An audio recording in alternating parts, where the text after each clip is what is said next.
Now at 5, how an ongoing water system issue is impacting a Galena, Kansas business. Plus, how a couple is trying to breathe new life into a historic building in Fort Scott. And the Harris-Walz ticket heads to the Midwest as the Democrats hit several battleground states. I'm Skyler Henry with the latest from the race from the White House as Republicans look to counter-program on the campaign trail. The 4 states' most watched news starts now. Galena, Kansas residents and businesses are left struggling with an ongoing boil advisory. This is KOAM News at 5. I'm Dow Quick.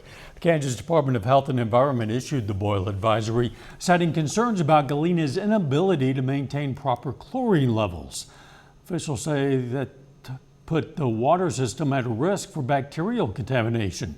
The owner of Sweet Creek Diner and Bakery in Galena says when she found out about the advisory, she was forced to close in order to prepare to safely serve customers. We basically had to close because there's no option whenever there's not time to prepare. You have to get bottles of water, you can't use your ice, you can't use your fountain machine, you can't use hand washing facilities the same way.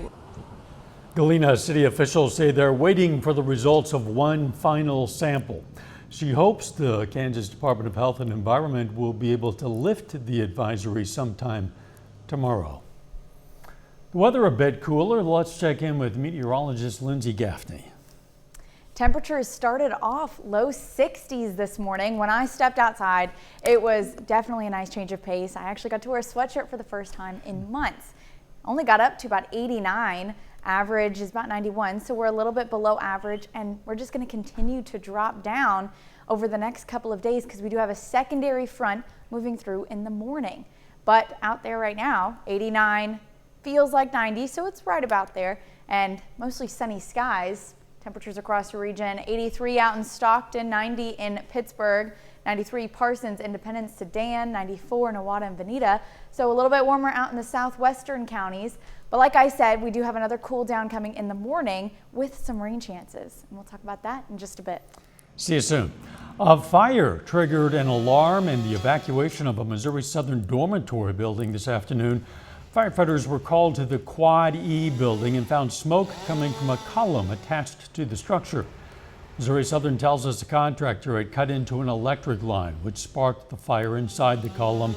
No one was hurt. MSSU says the incident will have no impact on students returning to campus in the coming days. A couple is working to restore a historic building in Fort Scott. Al and Luana Neese are hoping to give the historic Schultz Payne building new life. The building, which was built back in 1889, was barely holding on. Nearly a year ago, the couple bought the building and now hope to see it thrive in the community again. It's nice when the community kind of supports you and they come by and they want to see the progress and they're super happy about it, you know, and I guess that kind of keeps filling the tank where we keep going. There is no set completion date on the project. Luana says they're doing their best to keep as much of the historical aspects of the building as possible while also putting a modern twist on it. The new Democratic presidential ticket of Vice President Kamala Harris and Minnesota Governor Tim Walz is holding its first full day of events today with stops in a couple of key battlegrounds. Skyler Henry has the latest. Vice President Kamala Harris and her new running mate, Minnesota Governor Tim Walz, brought their campaign to Wisconsin Wednesday. In 90 days, the nation will know Coach Walz by a new title. Vice President of the United States of America. Walz, who previously served 6 terms in Congress representing a rural district that voted for former President Trump in 2016, made his case to his fellow Midwesterners. Being a Midwesterner, too, I know a little something about commitment to people. The Wisconsin stop, along with one later in Detroit, comes as the latest CBS News Battleground Tracker poll shows former President Trump with a 1-point lead in Wisconsin and tied with Harris in Michigan. Both are within the poll's margin of error. I think that it's super cool that they're going all lengths to reach everyone. While Governor Walz has been in public office for nearly 18 years, he's been relatively unknown on the national stage. Until now, I think it'll be a good fit. I'm still doing some of my research on them, but from what I heard so far, I like. During a campaign stop in Michigan Wednesday, Trump's running mate, Senator J.D. Vance, who is a Marine veteran, went after Walz's National Guard record. He has not spent a day in a combat zone. As the Harris-Walz ticket continues their battleground state tour over the next few days, Vance will also be visiting those states with the message that the Democratic ticket is too liberal. Skyler Henry, CBS News, Washington. The Harris campaign said it raked in $36 million in the first 24 hours after Harris announced Walz as her running mate. Still ahead, it's back to school season, which means spending money on supplies. We're going to have tips to get the most bang for your buck. And next in Health Watch, a growing effort focusing on the mental health of young men and boys. Topping today's Health Watch, pregnant women with gestational diabetes do not end up with a higher risk of breast cancer. Some past studies indicated there might be an association between the two, but in a new study, Danish researchers looked at nearly 750,000 mothers over a 22-year period. They found 3.4% were diagnosed with gestational diabetes during pregnancy, though were no more likely to develop breast cancer than the rest of the women. The genetic makeup of a child's friend can influence their future in a negative way. A study from Rutgers Health found a person's genetic predispositions for psychiatric and substance use disorders can rub off onto others, increasing their friends' odds of developing those same issues. The strongest connection is between high schoolers with similar post-graduation plans. Mental health challenges among girls and young women have been widely studied and discussed.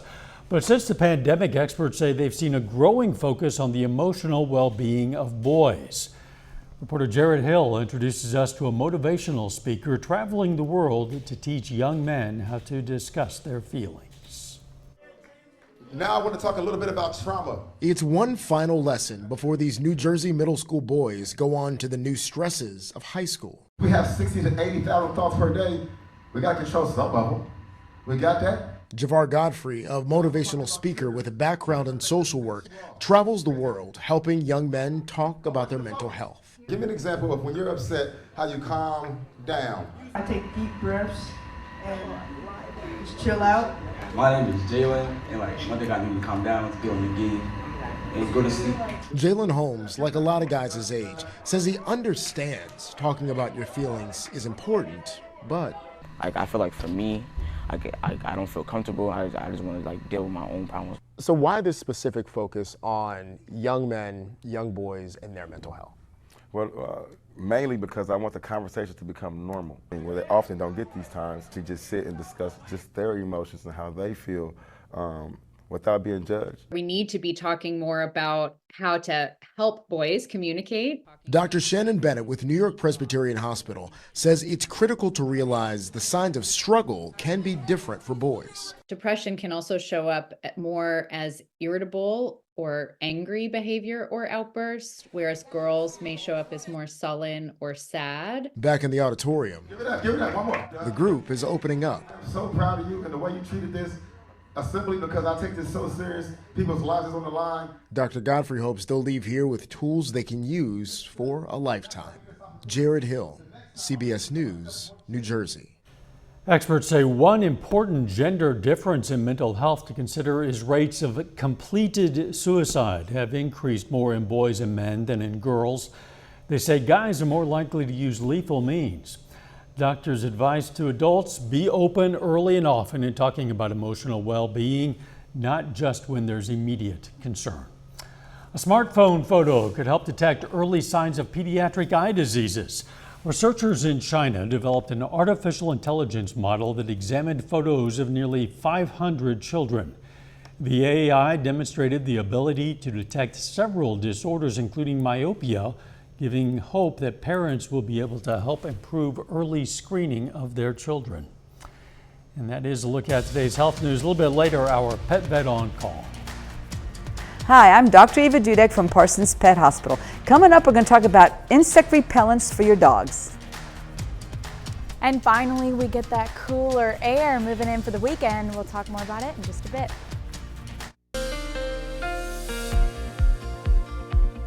Well, the last few days, low temperatures have been in the upper 70s, even reaching 80 degrees. But this morning, temperatures were about 61. It was really great, nice change of pace, and they stayed pretty low throughout the rest of the day.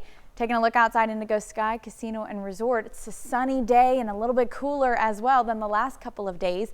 Temperatures only got up to about 89, 90 across the area.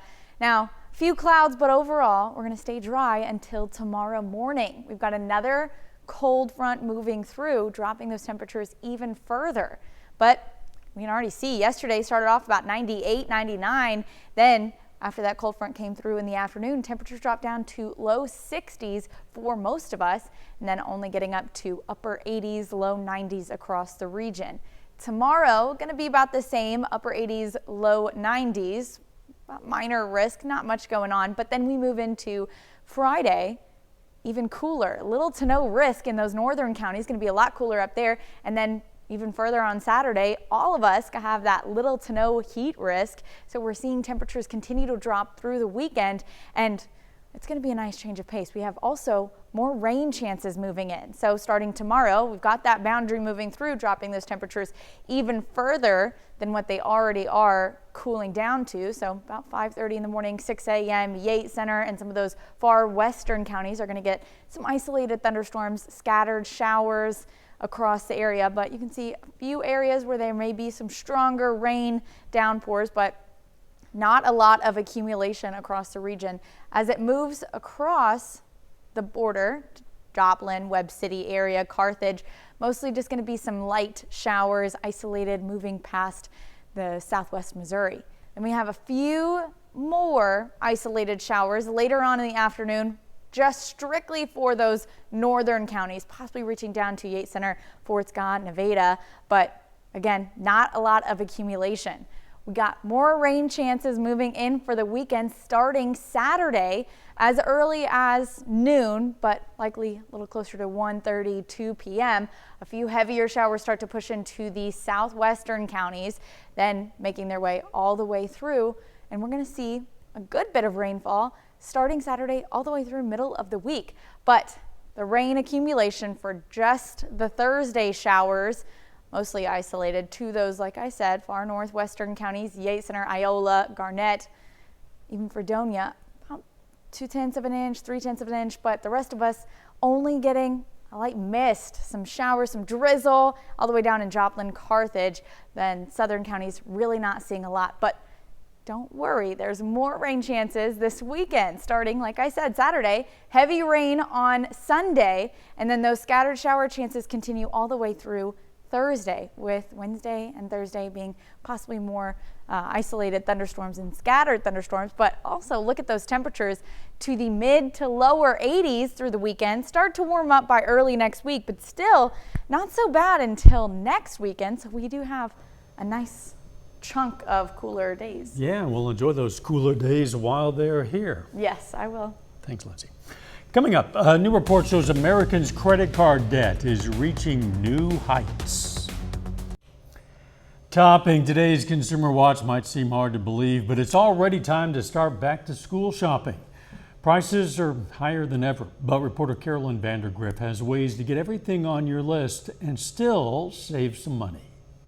Sterling White knows firsthand how back-to-school spending can spiral. He and his wife have 3 kids that need all the typical supplies. It's very easy to blow the budget if you say, hey, let's just walk in and see what you have. The National Retail Federation predicts total back-to-school spending in the U.S. will reach $39 billion this year.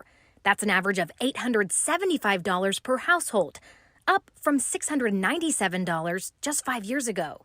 I think inflation absolutely plays a part. You know, there is an aspect of social media, keeping up with the Joneses. White is not only a consumer, but also a certified financial planner and has developed a series of tips to save. The first thing you should do before you head into a store or load up your online shopping cart is to take stock of what you have at home. You may have a lot more than you remember. Then make a list of the essentials and start looking for discounts. When you see a flash sale or you see something on Amazon, you say, hey, well, that's something I need. It was already kind of high on your priority list. You can get those at a lower price. White says other ways to save include buying in bulk and splitting the cost with other families, swapping gently used clothes or gear, and timing your purchases carefully. He also recommends involving your kids in the process, especially if they're old enough to earn money from chores or a job. And there's certain things that will say, hey, we will spend X amount on a backpack. If you want something nicer than that, you can go buy it out of your budget. And it teaches them the value of work. Turning a yearly tradition into a lifelong foundational skill. Caroline Vandergriff, CBS News, Texas. Americans are continuing to rack up historically high levels of credit card debt. According to a new report from the Federal Reserve Bank of New York, U.S. consumers collectively owe $1.14 trillion on credit cards. That's up $27 billion from the second quarter of the year. Total consumer debt grew to $17.8 trillion. Boar's Head is now facing a potential class action lawsuit after a deadly listeria outbreak was linked to its deli meats. The lawsuit was filed in a New York district court. The plaintiff alleges the company misled its consumers by not properly warning them of the contamination in its initial July 25th recall. As of last week, 34 illnesses have been reported in 13 states, including 2 deaths. The U.S. Consumer Product Safety Commission has announced a recall involving more than 55,000 Avocado brand organic cotton mattress pad protectors. The mattress pads are sold in a variety of sizes, and according to the CPSC, the recalled pads violate a mandatory federal flammability regulation, posing a fire hazard. Consumers who have any of the recalled items should stop using them and contact Avocado Green Mattress for a free replacement. Our Pet Vet On Call next.